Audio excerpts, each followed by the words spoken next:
doing, boys and girls? Today, your boy Mr. Extra's back. I had to take some time off. I had to get some stuff cut out of my face. It was painful. Yes, it was, but I'm back with you with more content. Got another deck profile that I was supposed to do a few weeks ago, but it got put on hold. So, without further ado, it is a lyrilusc deck profile. It is budget. Obviously, I mean, it's easy to get all the core pieces for this, aside from, like, Bird Strike, for example, which should have just came out in Brothers of Legend, so it's actually accessible now, over here for TCG anyways.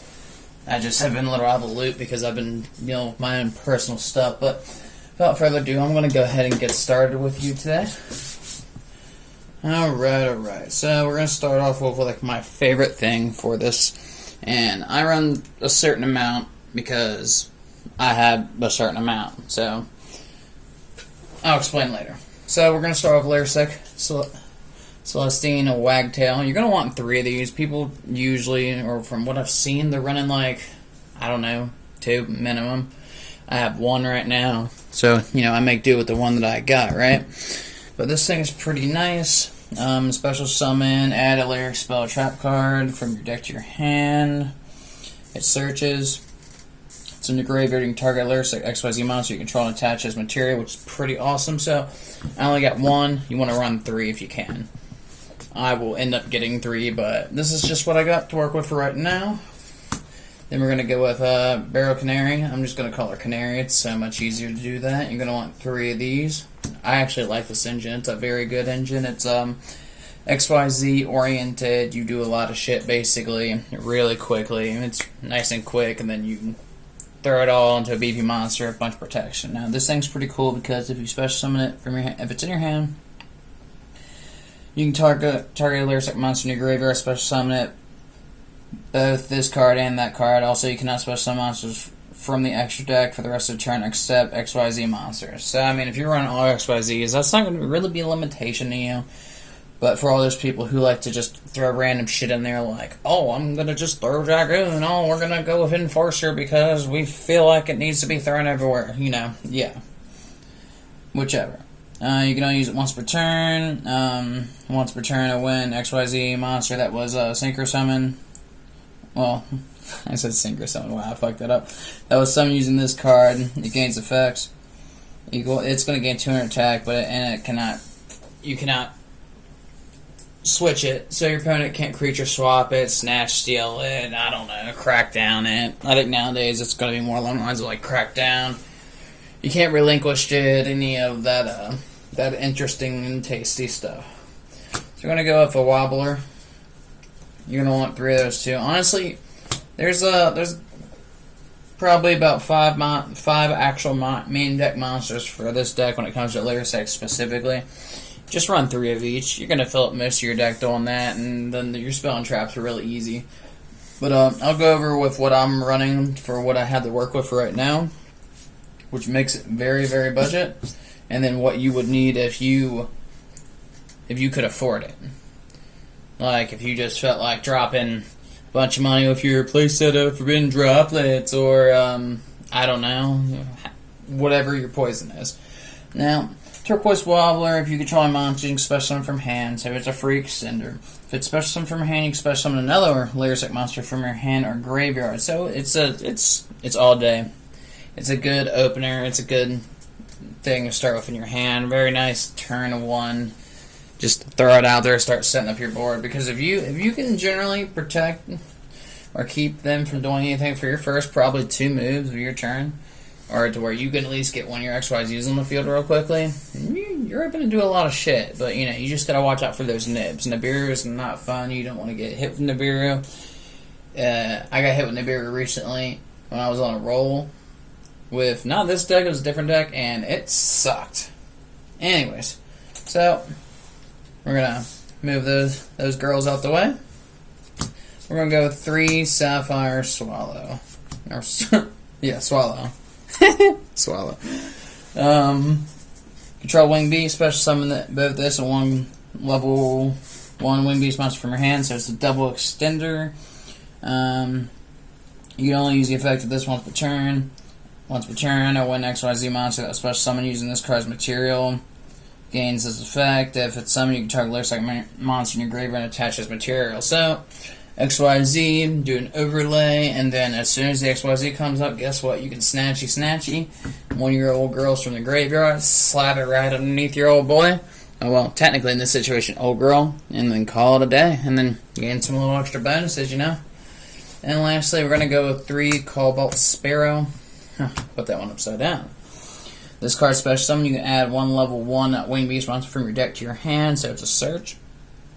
You can only use it once per turn for that effect. The other effect is if it's involved for an XYZ summon, it's used as material. Your opponent can't target this card with card effects. Now, Cobalt Sparrow, or well, Cobalt Sparrow is really good. And in my opinion, it has the best overall just effect to gain conditional stuff to your XYZ, not counting what they do themselves, but being able to freely have protection just off a certain material is pretty nice. So I run a couple other things, and remember, I'm limited, but I'll explain like your best choices for this.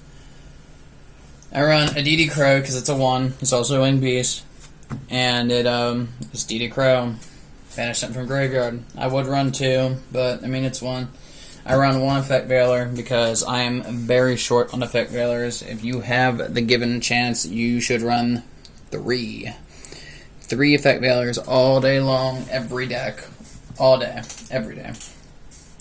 I run a Magical Hound as a tuner. I don't run him because he's a tuner. It's the fact that if he's in your hand or graveyard, you can target a face of spell, trap card your opponent controls, and return it to the hand.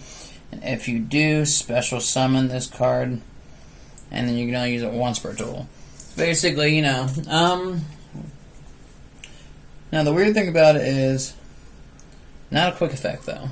So you could use it to get rid of some pesky things here and there. Would it work on like Forbidden Droplets? No. Forbidden Droplets is quick speed. Would it work on other inconveniences? Probably. You know. Use it as you use it. I'll use Magical Hound as a filler until I get more Effect Veilers. And lastly, 1 Dino Wrestler, just for his delicious Dino Wrestler effect of quick effect, target, destroy himself, well, offer himself, and destroy something else. Really easy peasy. Now, we're going to go ahead and go into our spell cards. Now, first off, I'm going to start with saying I don't have Bird Strike. Not yet. I will get Bird Strike. I agree that you should run 2 Bird Strikes. Bird Strike's really good. It's like your own personal Dark Ruler, no more, but for lyrilusc monsters. So, we're going to start off with a Bird Call. I would run 3 of these if you have it. I do not. I only have 1, but it lets you take a lyrilusc monster from your deck and either add it to your hand or send it to the graveyard, and then you can special summon one lyrilusc monster with a different name. So it kind of lets you cycle stuff around, right? And, I mean, it's pretty cool that you can just go, hey, let me just add this to my hand, and then special summon something from my graveyard that's just a different name, like free real estate, all day, every day. So, I would run 2 if you can. 3, honestly. I mean, you can do a lot of setup off this. Basically, dance around your opponent depending on how you want to cycle your hand. A lyrilusc Bird Sanctuary. I would run 2 of these. I only have 1. I will have 2 eventually. Like, I haven't bought any more of my Brother Legend set stuff yet, but I will. It is a work in process. The money's just not there at the moment, but this card's awesome. Bird Sanctuary is a fantastic card. What it basically does is it lets you target 2 Winged Beast XYZ monsters you control, and then you just take the one you target one, and then you slide all the material under the other one. So it says attach one of those monsters to the other as material, transfer its material to that monster. If you control an XYZ with 3 or more monster material, 3 or more material, I don't know why I keep saying monster, you can draw a card. So that's once per turn, extra draw, which draw power is everything apparently in Yu-Gi-Oh! According to a lot of people. I mean, I even agree with it to an extent. And then the fact that you can utilize this with your assembled Nightingale, which is going to be your beater, your main card. Throw a bunch of material on there, and I'll explain what it does. It's a fantastic card, in my opinion. It's one of the best XYZs I've seen in a long time because it's just got a lot of juice with it, a lot of backing. So, other than that, I just run a couple just okay stuff to clear the air. One called by the grave because you can only run one. Monster Born because, I mean, if it's legal, run it. I don't see why not. I would run like Dark Hole. People hate Dark Hole. I love it. But I'm a little short on those right now. Where Art Thou? To do some searching for level 1s. Mind Control, just to be uncomfortable for your opponent. Mind Control's not good enough. You can always just use Brain Control. Brain Control is not as relevant because the SBM monster that opponent controls that can be normal summoner set. So a little limited. You could probably just, if you're going about it with a similar strat to this, you could probably just swap out Brain Control for more Mind Controls. One quill pin of Gyarados to cycle my lyrilusc from grave back in the deck and to return something to the hand, which convenient. Pod Duality. Personally, I wouldn't run Pod Duality in this, but I'm just using it as a filler. But if you have a choice, run something else preferably. It's just a literal spacer right now. Hell, MST, something else, anything like that. Pod Duality is not bad, but if you're playing this deck right and everything, you're gonna be doing a special summon every turn the entire game, unless of course you die, one or the other. Forbidden Chalice, just to be annoying and inconvenient. 1-for-1 to do some searching and switching. A Lightning Vortex to clear the field. And do a little pitchy pitch. We're going to go with the traps now. Now, unfortunately, 1-for-1 is limited, which I did not know that until I had to look it up one day. I was looking at the ban list out of curiosity, and it's limited down to 1. I was a little shocked about that. Okay, so for the traps, 2 Lyrics Phantom Feathers.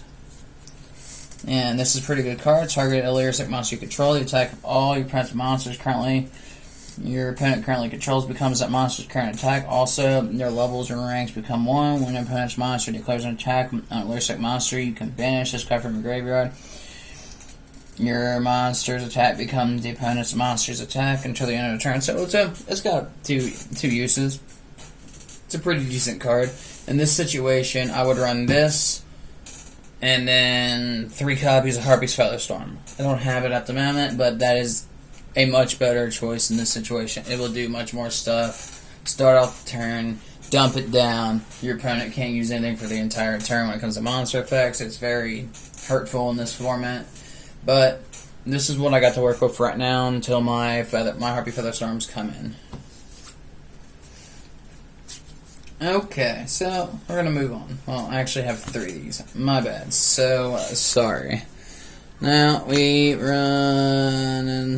be running one by one, 2 of them. Send 1 monster from your hand or field to graveyard and target one of your level 1 monsters that is banished from your graveyard.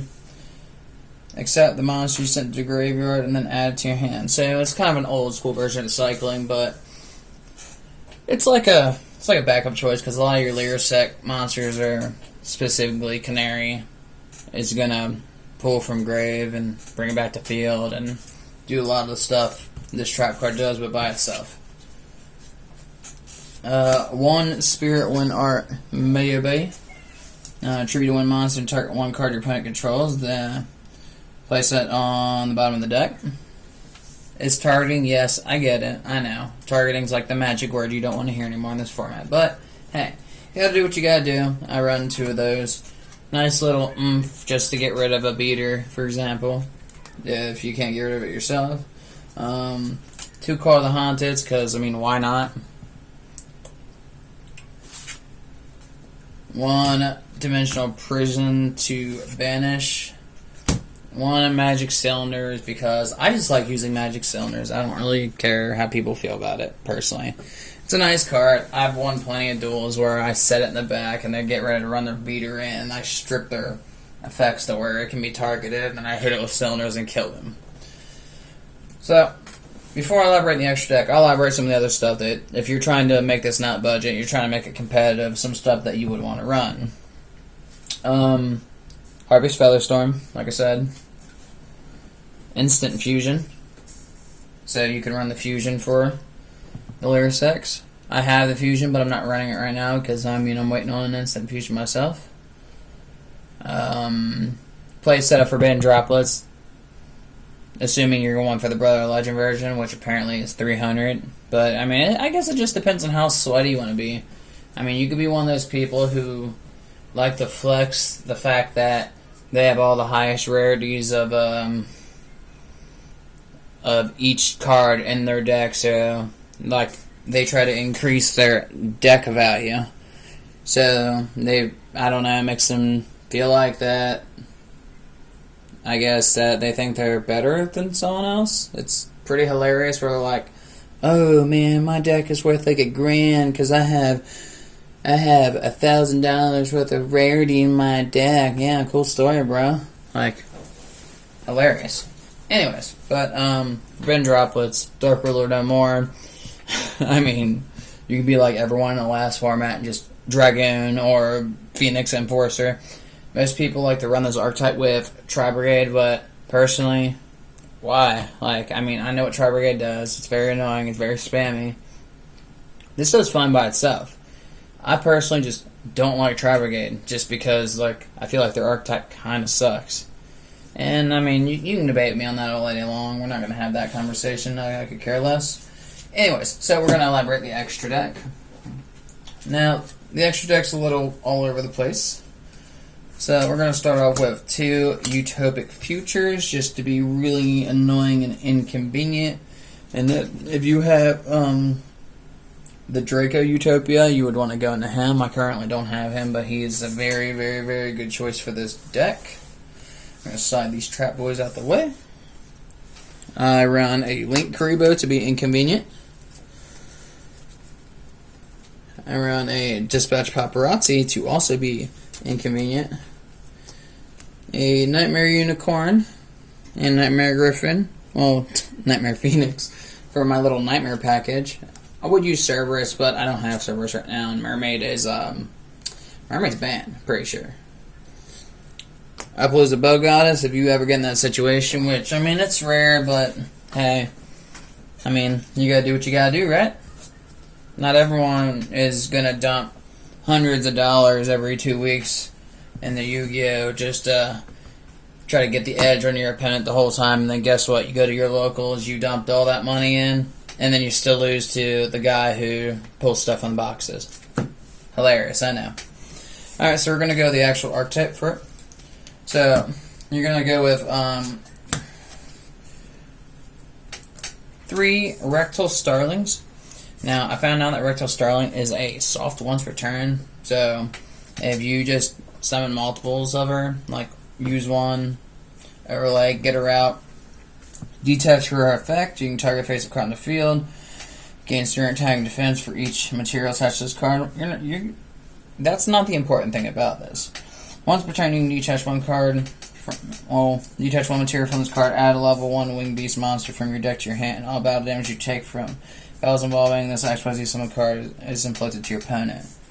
That is because you can do with this deck. You can play this right, and you can throw out multiples of this, or all 3 of them in the same turn, and then use their search effects to just really get the edge on your opponent. It's a good card.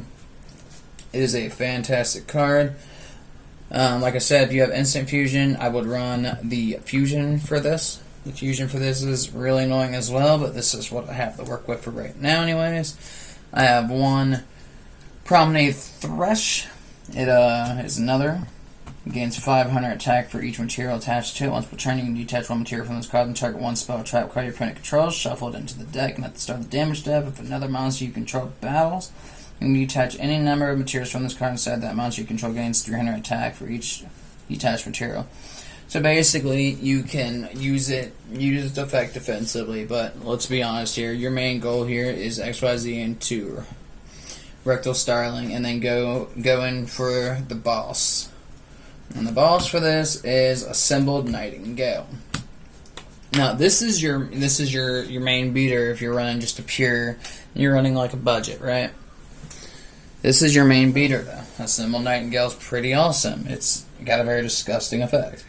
Gain 200 attack for each material attached to it. This card can attack directly. While this card has material, it can attack up to the number of times for each battle phase up to the number of materials attached to it. So you can use Bird Sanctuary, right? And stack a Symbol Nightingale all the way through the roof with all types of those alert monsters to give it a bunch of extra bonuses, like bonus attack and not being able to be hit with card effects and stuff like that. And then basically attack directly for the number of material. So if you have like 8 on it, that's 8 attacks. You're probably gonna kill him on that same turn.